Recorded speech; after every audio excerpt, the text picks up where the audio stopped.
స్వామి నేను పార్టీ ఇస్తానన్నాను. మీరు అన్నారు కదా రిచ్ అమ్మాయి, నాకు ఆ మాట చాలా నచ్చింది మీ అమ్మాను. సో అందుకే మీకు ఆటో ఇవ్వాలనుకున్నాను. అమ్మా నా భర్త ముసలుడైనా నేను అన్న మాటకి పెడతానన్నాను. ఆపు చేశారు, మీరు ఇచ్చారు, మీ బండి ఇచ్చారు, మీ సల్లం చేతితోటి నాకు బండి కొని పెట్టారు.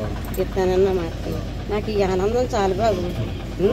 అనుకున్నాను బాబు నా వ్యవసాయ కూడా పోసుకొని మీరు అందరూ చల్లగా ఉంటే మీ నీళ్ళలో నేను బతికేస్తాను. నా కొడుకులు లేరు బాబు, మీరందరూ చూసుకోవాలమ్మా. బాధ ఉండేది. ఇప్పుడు లైఫ్ లాంగ్ ఆవిడ ఎన్ని రోజులు ఉంటే అన్ని రోజులు నా ఆటో నా కొడుకు ఇచ్చాడు.